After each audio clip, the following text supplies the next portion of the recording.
On this rainy day, it does feel a little bit like Ireland, although one is in Melbourne. And coincidentally, I've got 2 Irish novels for you. The first one is Donal Ryan's Heart Be at Peace, which follows on from, if you like, or can be read as a companion novel to his 2013 novel, The Spinning Heart. And they do speak to each other, and both follow. Something that Ryan does quite a lot is experiment with, the format, or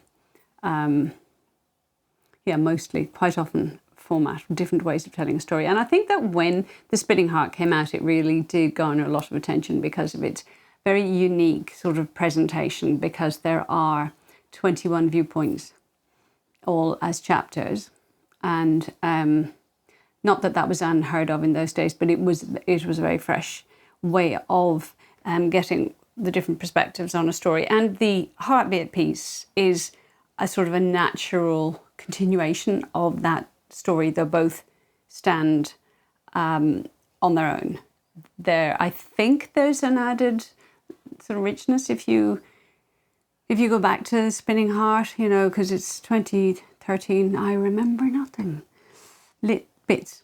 So I found a greater appreciation and a greater connection with the characters by going back then to The Spinning Heart after I'd read this one. So we're in the same community in Ireland, and we have that. It's not so much about the plot. Things happen. Like in the 2013, we had the kind of breakdown of trust in society and trust in institutions because the building industry has collapsed. And we have the same character, Pokey Burke, who's always at the heart of some kind of feckin' scam. And in Heart Be at Peace, he's come back from the building trade where he no longer pays his people and everything has collapsed and there are unfinished houses all over the place. And we have the wonderful Bobby man,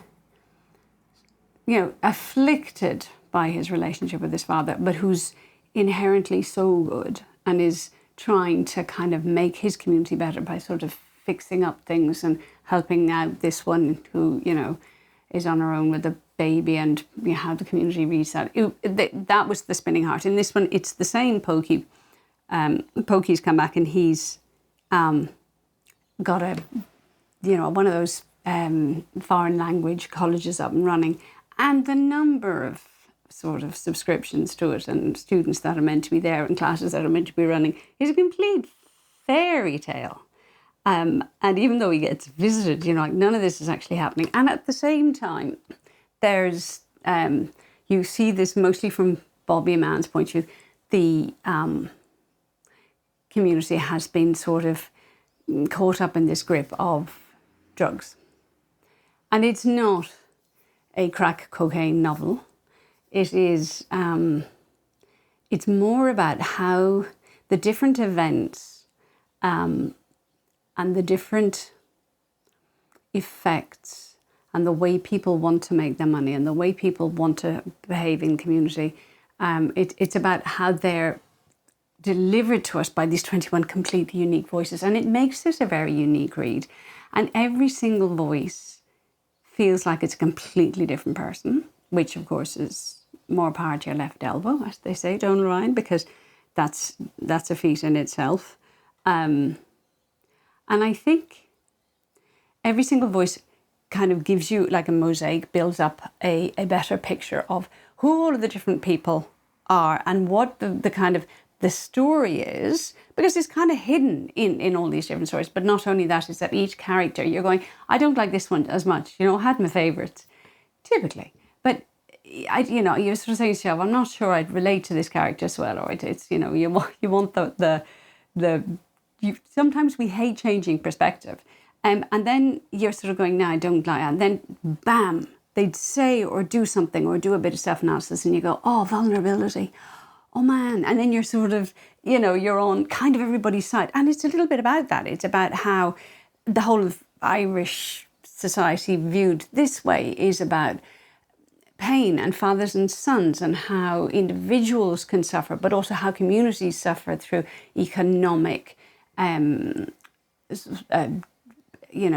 restrictions or lack of opportunity. And you've got everything that you kind of expect in there, but how you're both looking at the individual and you're looking at how the whole community is sort of suffering under the weight of some of these things, and how Bobby Mann, who back in 9 years ago, in the first of these two books, had sort of had this fierce hatred for his father, and we're all sure he'd done him in by the end of the book, and you find out in the beginning, well, you know that he really didn't. And then by the beginning of this one, he's pretty riled up about the drug runners, and you wonder, is he going to do them in? So there's always this kind of knife edge. But it's interesting on the kind of toxic masculine notion that's everywhere. And I'm beginning to hate that sentence, toxic masculinity. But it is how the effect of how your father, fathers and sons, and how sons bear a kind of a dreadful weight if they're not up to what their fathers think they should be, or if they don't meet their sort of the expectations, and how that in its turn, that kind of cruelty that you impose on your children is just a direct result of you yourself having been abused by your own parents. So it's a little bit about that, and how you kind of can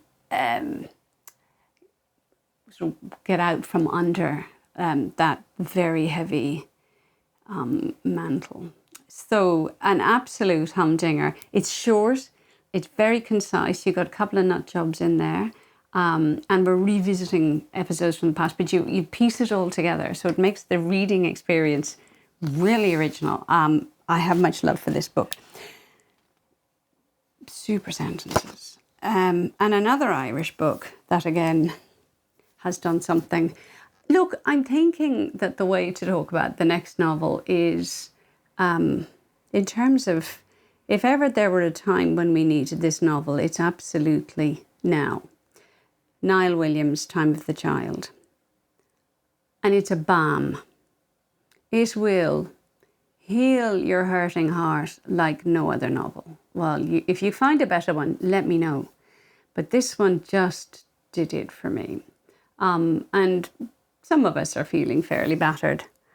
And it's not a novel where everything's been written to be fuzzy and romantic, or, sorry, I'm scratching my nose.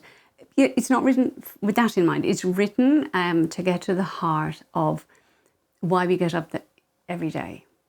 So we're back in Faha now. If you read This Is Happiness, which was one of the sublimest of the sublime, we're exactly in that same community, though we've displaced the focus from Dodie and Ganga and their grandson Noel to Dr. Troy. And if you do remember from This Is Happiness, and it doesn't matter if you never read it, Noel had been getting very fond of Dr. Troy's eldest daughter, Veronica or Ronnie. And Troy made it quite clear that he didn't think this was a good match back then. So now we're living in the house alongside Jack Troy and his eldest, not long suffering, but she's kind of got a certain forbearance, his eldest daughter. And it is a joy to go around the countryside with the pair of them as they visit the houses, and how the networking between the families, and who will come and tell the doctor that this person actually needs their attention. Thank you very much, doctor. And this sort of reverence, which I grew up with. You kind of were supposed to revere your parish priest. God knows I'd be hard-pressed to do that now. But also your local doctor. And reverence might be misplaced when it comes to members of the medical fraternity as well. Who knows? But in this case, you feel it's not misplaced. So you go round, and of course we come to Dodie and Ganga's house as well, and Dodie's doing very badly, and we fear she might die. Now, Jack Troy, the doctor, is kind of lucky. So you live in this household and you see the way he goes through, and he's actually quite numb because there's an unrequited love that had happened to him. And I think I know he says, he thinks that he feels a bit guilty that he may have stood between Ronnie and her, a possible love. And he feels a bit guilty about that. But everything is turned topsy-turvy. Not only when the older priest at Mass on Sundays begins to skip parts of the the normal, running sheet for Mass and kind of loses his way, and the whole community just holds their breath. And when he eventually picks everything up, which is a very long wait, how they're all, oh goodness, he's still with us, and how the community will bear with him and sort of not say things about that. It'll all be noticed, but no one's going to say, he's time we put him out to pasture. But we get this household running the way it does, and then one day there is a knock at the door, and we're given a little bit of the backstory to that. Young Jude Quinlan, who's about 12, he is a survivor of an accident where his older brother had died, and you feel that there's a weight of he was, if only it had been him who died in a way, not from his mother but from his father, and his father's feckless, and they've gone to a country fair to sell their cattle, and the father then will gamble everything away, and the mother wants to make sure at least that the father comes home safe, hopefully with some money. And Jude is waiting outside the pub, and father is not ready to come home, so he goes wandering off into the graveyard, and there's this lovely sort of connection between the pagan and the Catholic, the what he wishes for something, and he puts sixpence in the fairy ring, and sort of little old superstitions that are still very much alive and should be. And he finds a baby. And then we get to when the baby arrives in the household. And from there on in, I'm not going to tell you anymore. This all happens in about the first 2 chapters. So I'm not giving anything away. Just know that it's one of those lovely, lovely novels that restores your faith in humanity, in writers. I never lost my faith in writers, at least not all of them. But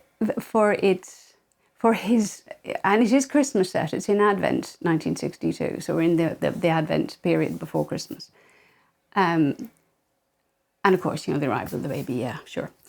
But how are we going to explain a baby in a household with Dr. Troy and his younger daughter, and no fella on the horizon for her, and yet he doesn't want to deliver the baby up to the services because we all know what happens there. So he's determined to preserve this child, and how everything comes alive, and then what will happen? How will the community react? And let me tell you, it's a joy. I'm going to stop now because it was too good. Read both of those. I mean it. Read everything Irish you can, and then read everything else. If you've enjoyed this, you can like and subscribe, but I won't get my revenge on you if you don't, and there will be more soon.